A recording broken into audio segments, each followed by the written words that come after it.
The afternoon sun cast long shadows across the perfectly manicured lawns of Windsor Castle as Charlotte skipped through the rose gardens, her small hands clutching a butterfly net that was almost as tall as she was.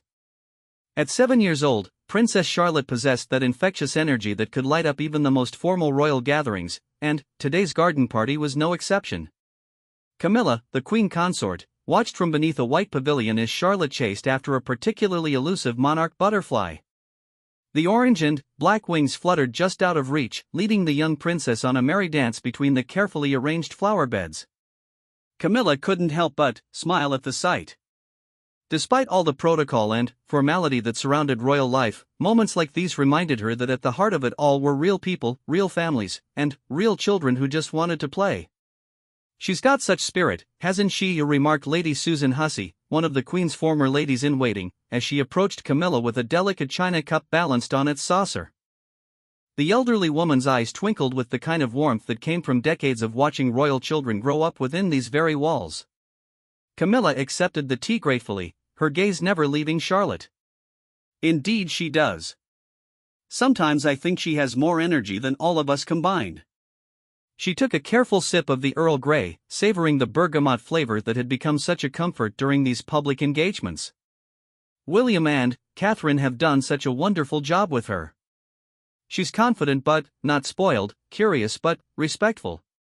The garden party was one of those quintessentially British affairs that the royal family hosted several times throughout the summer months. Representatives from various charities, local dignitaries, and members of the military mingled on the lawn, their conversations creating a gentle hum that mixed pleasantly with the sound of the string quartet positioned near the main terrace. It was the kind of event that looked effortless to outsiders but required months of meticulous planning to execute properly. Charlotte had momentarily abandoned her butterfly hunt and was now engaged in animated conversation with a group of children who had been invited as part of a children's charity initiative. Their parents stood nearby, some looking slightly overwhelmed by the grandeur of their surroundings, others trying to discreetly take photographs while pretending to admire the garden's landscaping. "Granny Camilla!" Charlotte called out suddenly, waving enthusiastically from across the lawn. The informal title had evolved naturally over the years, and, while some of the more traditional members of the household staff had initially raised eyebrows at such casual address, Camilla had embraced it wholeheartedly. It represented something she had never expected to have in her life, the uncomplicated love of grandchildren. Camilla excused herself from Lady Susan and made her way across the grass, her low heels clicking softly on the stone pathway before giving way to the gentle crush of perfectly maintained turf. As she approached the group of children, she could hear Charlotte explaining something with great enthusiasm to a little boy who seemed to be hanging on her every word. "And then," Charlotte was saying, her arms spread wide to demonstrate the scope of her tale, "the swan was this big, and it came right up to me and Uncle Harry, and we thought it was going to attack, but it just wanted bread." The other children giggled appreciatively, their initial shyness having evaporated in the face of Charlotte's natural storytelling ability. "That sounds like quite an adventure, sweetheart," Camilla said as she joined the circle. "But wasn't that the day when you and your uncle got a bit too close to the water and your father had to remind you both about staying safely on the path?" Charlotte's cheeks flushed slightly pink. "Maybe," she admitted with a grin that was pure mischief. "But it was worth it to see the swan up close." "Did you know they can break your arm if they don't like you?" One of the other children, a girl with pigtails and a dress that was clearly her very best, gasped dramatically. "Really? That's scary." "Oh yes," Charlotte continued, clearly enjoying her role as the expert on dangerous wildlife. "Papa told me all about it. He said swans are actually quite fierce, and that's why we have to respect them and not get too close. But they're also beautiful and elegant, just like real princesses should be." Camilla felt a warm flush of pride at Charlotte's words. The child had clearly been listening during all those conversations about duty, respect, and the importance of understanding that privilege came with responsibility. It was something William and Catherine worked hard to instill in all their children, the idea that their positions in life were meant to be used in service of others, not simply for personal benefit. The afternoon progressed pleasantly, with Charlotte moving from group to group like a seasoned diplomat. She listened to war veterans tell stories about their service, asked thoughtful questions about the work being done by various charitable organizations, and even helped serve tea to some of the elderly guests who were struggling to balance their plates and cups. Each interaction was genuine and heartfelt, never feeling forced or rehearsed. As the sun began to sink lower in the sky, casting the garden in a golden glow that photographers often called magic hour, Charlotte found herself drawn to the castle's main building. The ancient stone walls seemed to glow with warmth, and she had always been fascinated by the history contained within those walls. Today, however, something else was calling to her attention. She had noticed during previous visits that there was a small balcony on the second floor that offered what looked like the most amazing view of the entire garden and the countryside beyond. She had asked about it once before, but had been gently discouraged from exploring that particular area of the castle. Today, however, with the garden party in full swing and everyone distracted by their conversations and activities, it seemed like the perfect opportunity for a little adventure. Charlotte glanced around to make sure no one was watching her too closely, then began making her way toward one of the side entrances to the castle. The doorway was partially hidden behind a climbing rose bush that was heavy with blooms, their sweet scent filling the air around her. She had discovered this entrance during a previous visit when she had been playing hide-and-seek with her cousins, and she remembered that it led to a narrow staircase that connected to the main corridors of the castle. The heavy wooden door creaked slightly as she pushed it open, the sound barely audible above the chatter and music from the garden party. Inside, the castle was cool and quiet, a stark contrast to the warm bustle of activity outside. Charlotte paused for a moment to let her eyes adjust to the dimmer light, then began making her way up the stone steps. Each step echoed softly in the narrow stairwell, and Charlotte found herself moving more quietly than usual, partly out of instinct and partly because she was beginning to realize that perhaps this little expedition wasn't entirely within the bounds of what was considered appropriate behavior for a princess at a formal gathering. But curiosity had always been one of Charlotte's strongest traits, and the pull of that balcony view was simply too strong to resist. She had inherited her father's love of high places and wide views, though she was still too young to fully understand why such perspectives had always appealed to William. For her, it was simply about seeing as much of the world as possible, about understanding how all the pieces of her environment fit together. The staircase led to a corridor that Charlotte recognized from previous guided tours of the castle. Portraits of long-dead monarchs gazed down from the walls, their eyes seeming to follow her as she made her way toward what she hoped was the correct doorway. The carpet beneath her feet was thick and luxurious, muffling her footsteps almost completely. She passed several closed doors before finding one that was slightly ajar. Through the gap, she could see sunshine streaming in, and she could hear the distant sounds of the garden party below. This had to be the room that led to the balcony she had been admiring from below. Charlotte pushed the door open carefully and stepped inside. The room was clearly a study or office of some kind, with dark wood paneling and shelves lined with leather-bound books. A large desk sat near the window, covered with papers and official-looking documents. But Charlotte's attention was immediately drawn to the French doors on the far side of the room, which stood open to reveal the balcony beyond. She crossed the room quickly, her excitement building with each step. The balcony was even better than she had imagined, a small stone platform with an ornate iron railing that offered an unobstructed view of the entire garden party below, as well as the rolling countryside that stretched beyond the castle grounds. From this height, Charlotte could see everything with perfect clarity. The guests looked like dolls arranged on a green carpet, their colorful clothing creating patterns that shifted and changed as they moved through the garden. She could see the string quartet, their instruments glinting in the afternoon sunlight. She could even see her own parents, deep in conversation with a group of what looked like military officials. But most impressive of all was the view beyond the castle grounds. Rolling hills stretched to the horizon, dotted with clusters of trees and the occasional village. It was a view that spoke of centuries of history, of the enduring nature of the land and the people who had called it home. For a 7-year-old, it was both overwhelming and magical. Charlotte gripped the iron railing and leaned forward slightly, trying to see even more of the spectacular view. The railing was the perfect height for her to rest her arms on, and she felt completely secure as she took in the breathtaking panorama. This was definitely worth the little bit of rule bending that had been required to get here. Down in the garden, however, sharp eyes had noticed Charlotte's disappearance. Camilla had been engaged in a pleasant conversation with the Archbishop of Canterbury about the upcoming Christmas service arrangements when she noticed the subtle shift in energy around her. It was the kind of change that only someone with years of experience in public settings would detect, a barely perceptible tension that seemed to ripple outward from somewhere near the main castle entrance. She excused herself politely from the conversation and began scanning the garden with the practiced eye of someone who had learned to read crowds and situations with remarkable accuracy. The guests continued their conversations and activities, seemingly unaware that anything had changed, but Camilla's instincts told her that something was amiss. It didn't take long to identify the source of her unease. Catherine, Duchess of Cambridge, was standing near the refreshment pavilion, her posture conveying a level of alert concern that would be invisible to most observers but was immediately recognizable to another mother. Her eyes were systematically scanning the garden, pausing briefly on each group of children before moving on to the next cluster of guests. Camilla made her way across the lawn with the kind of purposeful stride that looked casual to onlookers but covered ground quickly.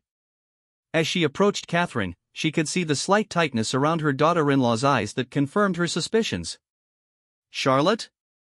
Camilla asked quietly, falling into step beside Catherine as they both continued to survey the garden party. "I haven't seen her for about 10 minutes, Catherine replied, her voice maintaining the calm, measured tone that she had perfected over years of public appearances. "She was with the children from the literacy program, and then I turned to speak with their coordinator, and when I looked back, she was gone." The two women exchanged a look that communicated volumes without words.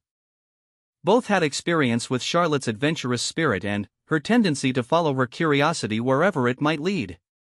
In most circumstances, this was a delightful aspect of her personality, but, in the context of a formal gathering at Windsor Castle, with its countless rooms, staircases, and potential hazards, it took on a more serious dimension. "William?"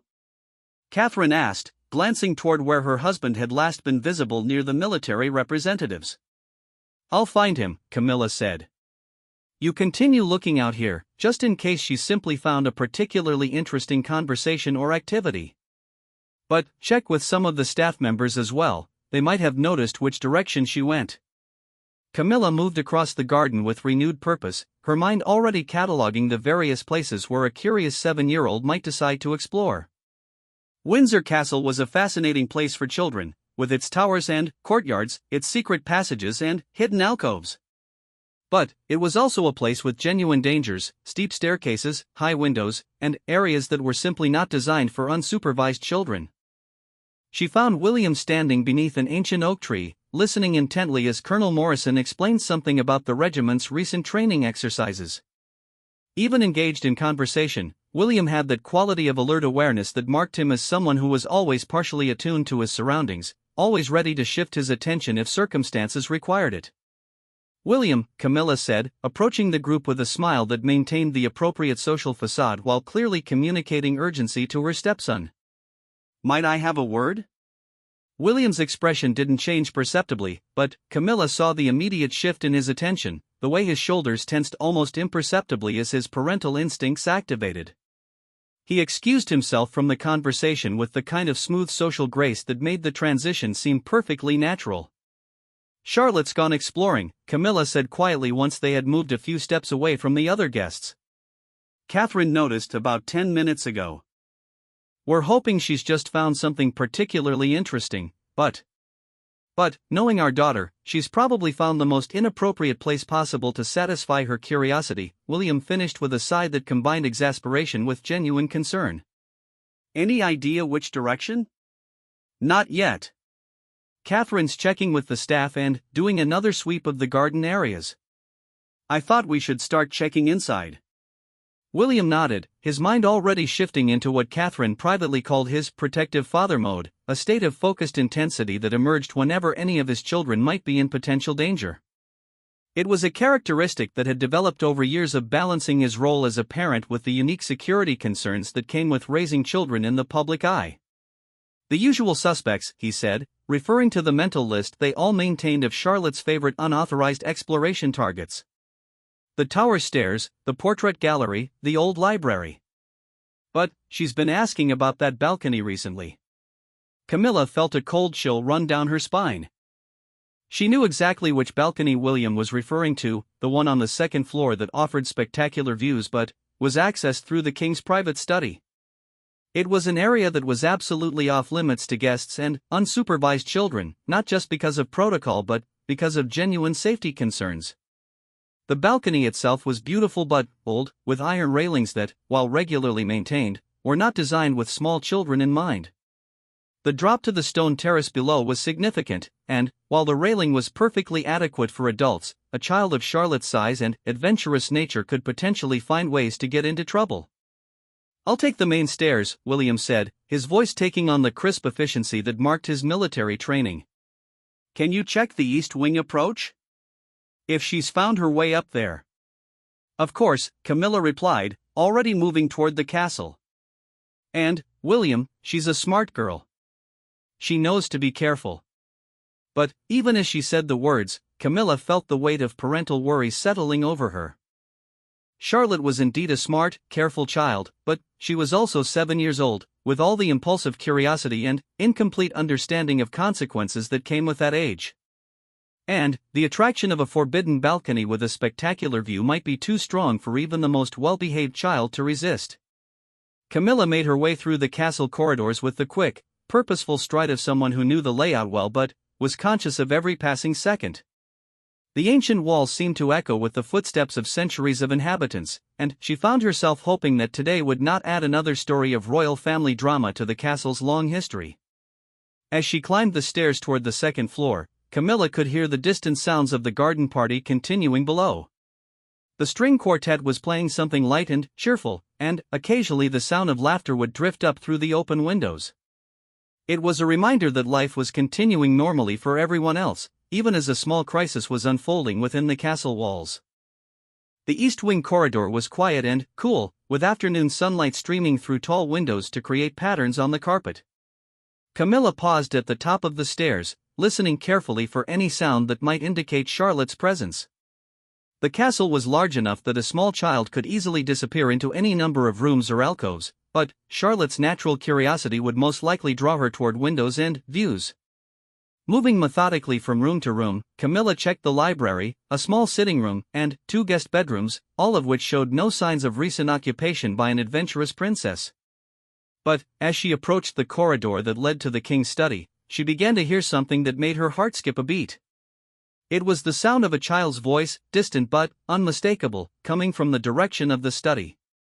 Charlotte's voice, to be specific, talking to herself in the way that children often did when they were absorbed in something particularly interesting. Camilla quickened her pace, her low heels clicking softly on the polished floor as she moved toward the study. The door was ajar, just as Charlotte had left it, and, through the gap, Camilla could see that the French doors to the balcony were wide open.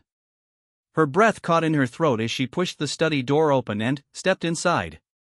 There, framed in the doorway to the balcony, was Charlotte, her small hands gripping the iron railing as she leaned forward to get a better view of something in the garden below. For a moment, Camilla felt the kind of paralyzing fear that every parent experiences when they see their child in potential danger. Charlotte looked so small against the backdrop of sky and countryside, and the drop from the balcony to the stone terrace below seemed enormous from this perspective. But, even as fear gripped her heart, Camilla's mind remained clear and focused. She knew that startling Charlotte or calling out suddenly could cause exactly the kind of surprised reaction that might lead to the accident they all feared. Instead, she forced herself to move slowly and speak calmly. "Charlotte, sweetheart," she said in a conversational tone as she approached the balcony doors. "What a wonderful view you've discovered." Charlotte turned at the sound of Camilla's voice, her face lighting up with the kind of pure joy that children displayed when sharing something exciting with a beloved adult. "Granny Camilla, come and see. You can see everything from here, the whole garden party, and the hills, and I think I can even see the village where Mrs. Henderson lives." Camilla stepped out onto the balcony, moving carefully but without obvious urgency. The space was indeed beautiful, with its ornate iron railing and spectacular views, but she was acutely aware of every safety concern. The railing came up to about Charlotte's chest level, and, while the child was not in immediate danger, the potential for an accident was very real. "It really is magnificent," Camilla agreed, positioning herself close enough to Charlotte to react quickly if needed. You have excellent taste in views, my dear. But I think we should probably head back down to the party now. Your parents will be wondering where you've gotten to. Charlotte's expression shifted to one of mild disappointment, but she was too well trained in royal protocol to argue directly. Just a few more minutes? I was trying to count all the different colors of flowers in the garden from up here. I've found 12 so far. That's quite impressive, Camilla said, gently placing a hand on Charlotte's shoulder. But, you know, this is one of the areas that's meant to be off limits to guests and children. It's not that you're in trouble, sweetheart, but there are good reasons why certain areas have certain rules. Even as she spoke, Camilla was guiding Charlotte away from the railing and back toward the study. The child came willingly enough, though she continued to cast longing glances back at the spectacular view. I know I probably shouldn't have come up here, Charlotte admitted as they stepped back into the study. But it looked so interesting from down below, and I just wanted to see what it was like. I was being very careful, I promise. I know you were, Camilla said, pulling the French doors closed behind them. And I understand the temptation, it really is a beautiful view. But sometimes being careful isn't enough. Sometimes we need to follow the rules even when we don't completely understand them, because other people who care about us have good reasons for making those rules. As they made their way across the study toward the corridor, Camilla heard the sound of hurried footsteps on the stairs. A moment later, William appeared in the doorway, his face a mixture of relief and barely controlled parental frustration. The moment William's eyes fell upon Charlotte standing safely in the study, Camilla saw the complex wave of emotions that washed across his face. Relief was there, certainly, the overwhelming gratitude that every parent feels when a feared crisis turns out to be manageable. But underneath that relief was something much sharper and more intense, an anger born of genuine terror at what could have happened. Charlotte Elizabeth Diana, William said, his voice carrying the particular tone that children of any social standing recognize as serious parental displeasure. The use of her full name was a clear signal that this was not going to be a casual conversation about minor misbehavior. Charlotte's shoulders drooped slightly, and her earlier excitement about her adventure began to fade as she registered the gravity in her father's voice. "Hello, Papa," she said quietly, unconsciously moving a half-step closer to Camilla. William stepped into the study, and Camilla could see him struggling to maintain his composure. As a future king, he had been trained from childhood to control his emotions in public settings, but, as a father, his first instinct was to express exactly how frightened he had been when he realized his daughter had disappeared. "Do you have any idea how worried your mother and I have been?" William continued, his voice tightly controlled but clearly conveying the depth of his concern. "Do you understand what could have happened if you had fallen from that balcony?" Camilla watched the exchange with growing unease. She understood William's fear, shared it, even, but she could also see that his reaction was intensified by the public setting and the awareness that Charlotte's disappearance could have created a much larger incident if it had been discovered by guests or, worse, by members of the press who might have been covering the garden party. "William," she said quietly, hoping to provide a gentle reminder that they were all safe now and that Charlotte had not actually been in imminent danger. "She's fine. She was being careful, and she came away from the railing immediately when I asked her to." But William's attention remained focused on his daughter, and Camilla could see that her attempt at de-escalation had not penetrated the fog of parental anxiety and frustration that surrounded him. "Careful?" William said, his voice rising slightly before he caught himself and forced it back to a lower register. "Charlotte, you could have been seriously injured. That balcony is not designed for children. The railings are old, and the drop is significant enough to cause real harm. This isn't about being careful, this is about following the rules that are in place to protect you." Charlotte's eyes began to well with tears, not just from her father's scolding but from the gradual realization that her innocent exploration had caused real fear and worry for the people she loved most. "I'm sorry, Papa," she whispered. "I didn't think anyone would notice, and I just wanted to see the view." "Not notice?" William's voice carried a note of incredulity. "Charlotte, you disappeared from a public event. Your mother has been searching the gardens, the staff has been alerted, and I've been checking every room in the castle. Of course we noticed." Camilla felt a growing sense that this conversation was escalating beyond what the situation warranted. Charlotte had made a poor decision, certainly, but she had not actually been in danger, and she was clearly genuinely sorry for the worry she had caused. More importantly, Camilla could see that William's reaction was being influenced by stresses that had nothing to do with Charlotte's adventure. She understands that she made a mistake, Camilla said, stepping slightly closer to Charlotte in a gesture of support. And she's learned something important about why certain rules exist. Perhaps we should focus on getting back to the party and letting Catherine know that everything is all right. The suggestion seemed reasonable to Camilla, but she could see immediately that William interpreted it differently. His expression shifted, and she realized with a sinking feeling that he saw her intervention as an attempt to undermine his authority as Charlotte's father. "Camilla," William said, his tone taking on an edge that made Charlotte look up with new concern. "I appreciate your help in finding Charlotte, but I think I can handle disciplining my own daughter." The words hung in the air between them, carrying implications that went far beyond the immediate situation.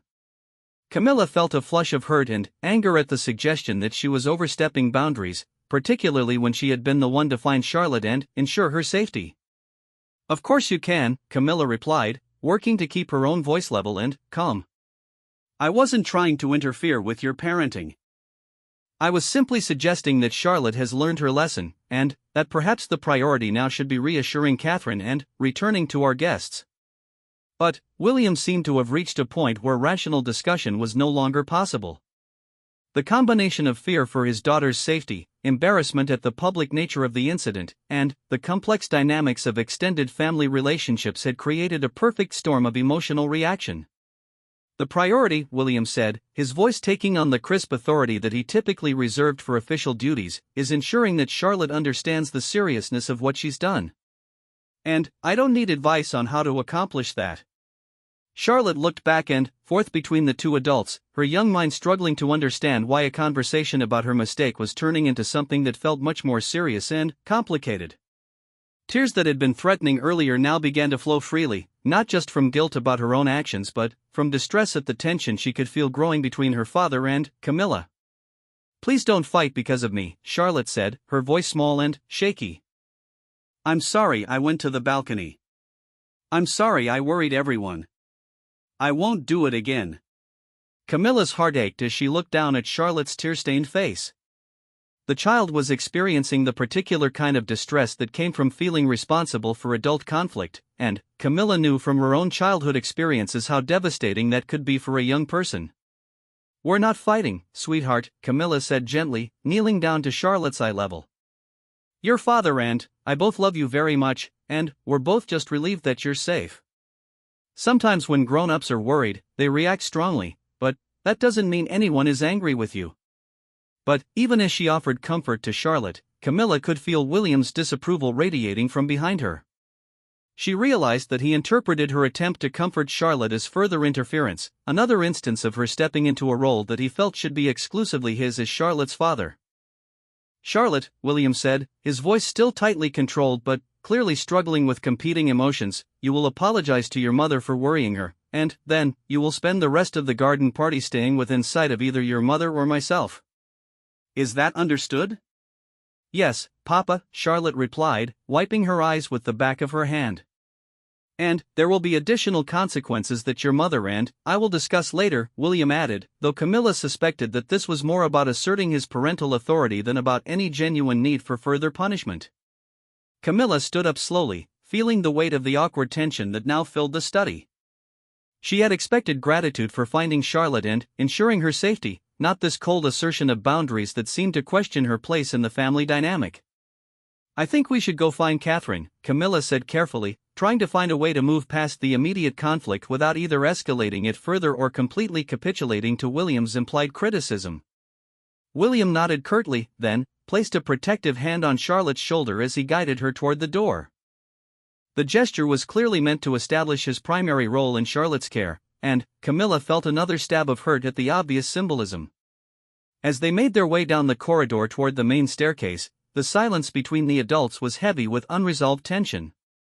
Charlotte walked between them, occasionally glancing up at one or the other with the kind of worried expression that children wore when they sensed that the adult world around them had become unpredictable and unsafe. The sounds of the garden party grew louder as they descended the stairs, and Camilla found herself dreading the return to the social performance that would be required. She would need to smile and make conversation while processing the hurt and confusion of what had just transpired. William would need to reassure Catherine and manage any concerns from security or staff members who had been involved in the search for Charlotte. But, most challenging of all, they would both need to pretend that nothing had changed, that the family dynamics remained exactly as they had been an hour earlier. Camilla was beginning to realize that this might be more difficult than it seemed, because something fundamental had shifted in those few minutes in the study.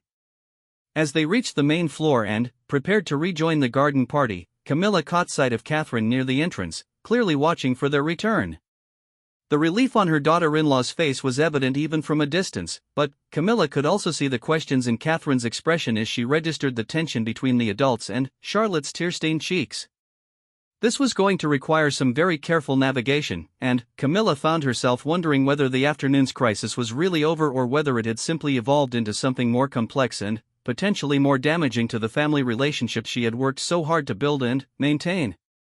The remainder of the garden party passed in a carefully orchestrated performance of normalcy that fooled the guests but left the royal family members emotionally drained. Catherine had immediately swept Charlotte into a fierce hug upon their return, her relief at her daughter's safety temporarily overshadowing any questions about the obvious tension between William and Camilla. But, as the afternoon wore on, the careful observer would have noticed the subtle signs of strain. William remained closer to Charlotte than usual, his protective instincts heightened by the afternoon scare. Catherine, ever the diplomat, moved seamlessly between conversations with guests while keeping a watchful eye on both her daughter and her husband, clearly sensing that there were undercurrents to the situation that she didn't yet fully understand. And Camilla, for her part, maintained her gracious public demeanor while nursing a growing sense of hurt and confusion about the confrontation in the study. Charlotte herself seemed to recover from the incident more quickly than the adults around her.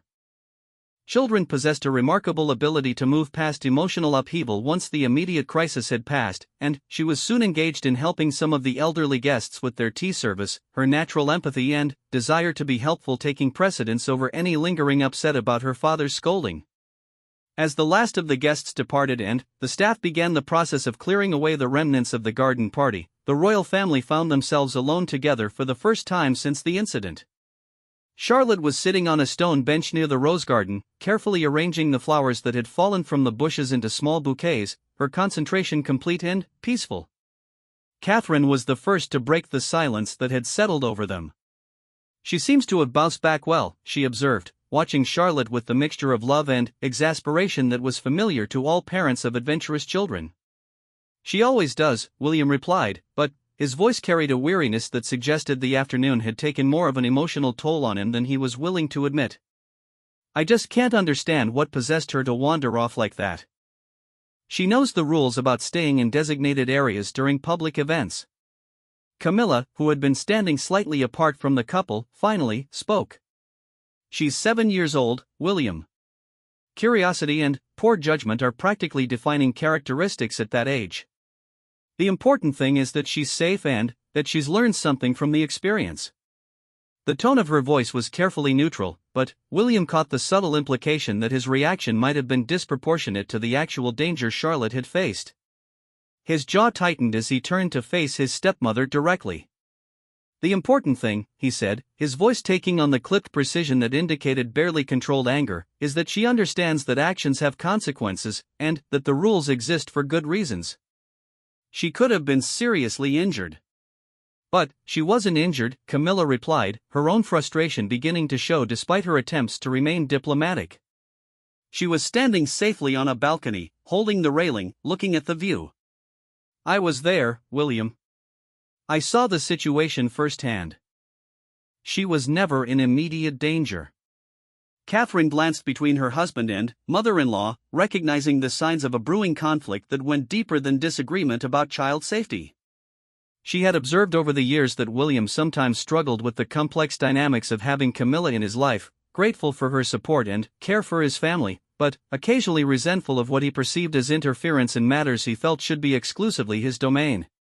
"Perhaps we should discuss this more calmly," Catherine suggested, using the diplomatic skills that had served her well in countless delicate situations. "We're all tired, and emotions are running high after a stressful afternoon." But William seemed determined to address what he saw as a fundamental issue. "This isn't about emotions, Catherine. This is about appropriate boundaries and respect for parental authority. When I'm disciplining my daughter, I don't need commentary or intervention from anyone else, family member or not." The words hit Camilla like a physical blow. After years of building relationships with William's children, after countless family holidays and celebrations where she had been included and valued as a grandmother figure, she was suddenly being relegated to the status of an outsider whose input was unwelcome. "I see," Camilla said quietly, her voice carrying a dignity that masked the depth of her hurt. "I had thought that finding Charlotte and ensuring her safety would be appreciated, not resented. I had thought that caring about her well-being was something we shared." William's expression softened slightly as he registered the pain in Camilla's voice, but his anger and frustration were still too fresh for him to back down completely. "Of course I appreciate that you found her. But that doesn't give you the right to interfere with how I choose to handle the situation afterward." "Interfere?" Camilla's voice rose slightly, her careful composure finally cracking. "I made one gentle suggestion about focusing on reassuring Catherine and returning to the party. I didn't undermine your authority or contradict your instructions to Charlotte. I simply expressed an opinion about priorities." Catherine stepped closer to both of them, recognizing that the conversation was reaching a point where lasting damage to family relationships could occur. "Please," she said firmly. "Both of you. Charlotte can hear us, and this is exactly the kind of adult conflict that children remember and blame themselves for. Whatever needs to be resolved between you two can be handled privately later." The reminder about Charlotte's presence was like a bucket of cold water on the heated exchange. Both William and Camilla turned to look at the little girl, who was indeed watching them with the wide-eyed concern that children displayed when the adults in their lives were clearly upset with each other. Charlotte stood up from her bench and walked over to the group, her small hand slipping into Camilla's with the instinctive gesture of a child seeking comfort and offering it simultaneously. "Granny Camilla," she said quietly, "I'm sorry if I got you in trouble with Papa. I didn't mean for everyone to be upset because of what I did." The simple honesty of Charlotte's words cut through the adult complications and posturing like a knife. Camilla knelt down and pulled Charlotte into a gentle hug, her eyes bright with unshed tears. "Oh, sweetheart," she said softly, "you didn't get me in trouble. And none of this is your fault. Sometimes grown-ups have disagreements that have nothing to do with anything you've done. Your Papa and I both love you very much, and we both want to keep you safe. We just have different ideas about the best way to do that sometimes." William watched this interaction with a mixture of emotions playing across his face. He could see the genuine affection between Camilla and Charlotte, could recognize that his stepmother's motivations had been purely protective and loving.